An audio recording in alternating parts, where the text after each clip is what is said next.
Did you know that there are many people in the United States who believe that we should get rid of public unions altogether? Yes, I know. Mike Shedlock is one of those people. He often talks about that very issue on his blog. Yup. He is a very smart man. And I heartily agree with a lot of what he says about the economy.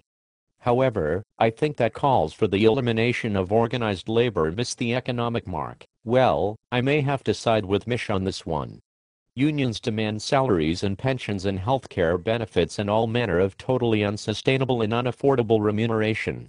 Unions may at one time have been necessary in order to protect the workers from exploitation, but now it is the unions who do the exploiting. They use threats and coercion so that they can hold the American people fiscally hostage.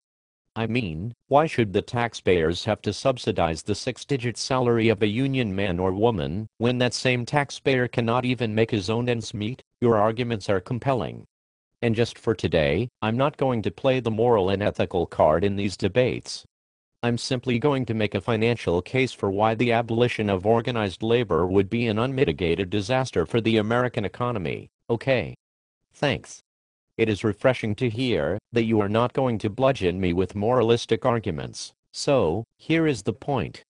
The elimination of organized labor, per se, would create extraordinary competition for hundreds of thousands of formerly labor-controlled jobs.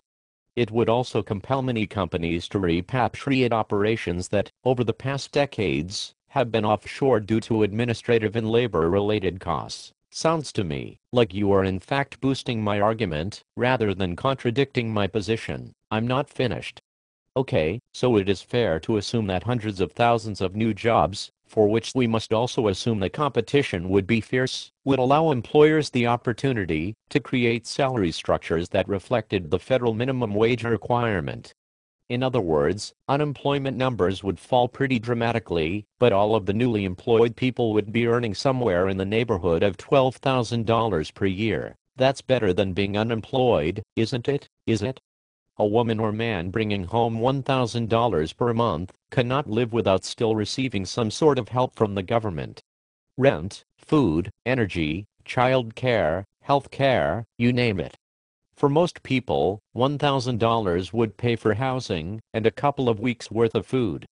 But that's it. So what is your point? My point is that those people like Mike Shedlock, people who clamor for the elimination of labor unions, miss the mark in their assessment of how the economy would be impacted.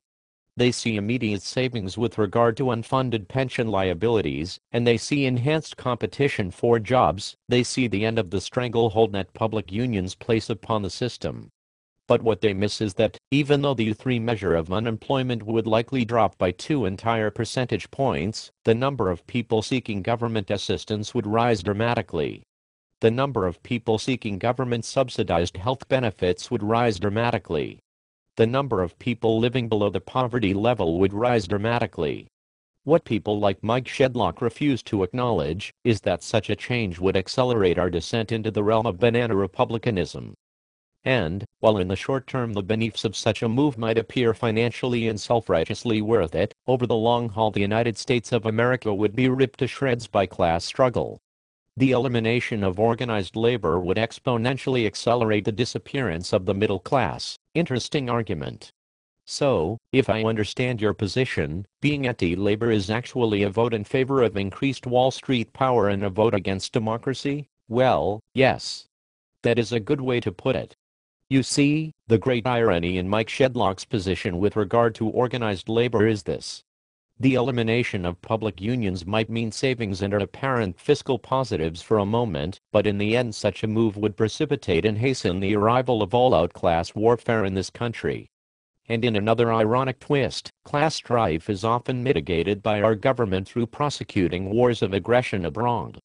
Get the poor and disenfranchised and angry people off of the streets by sending them to Vietnam or some other such remote lands for a while.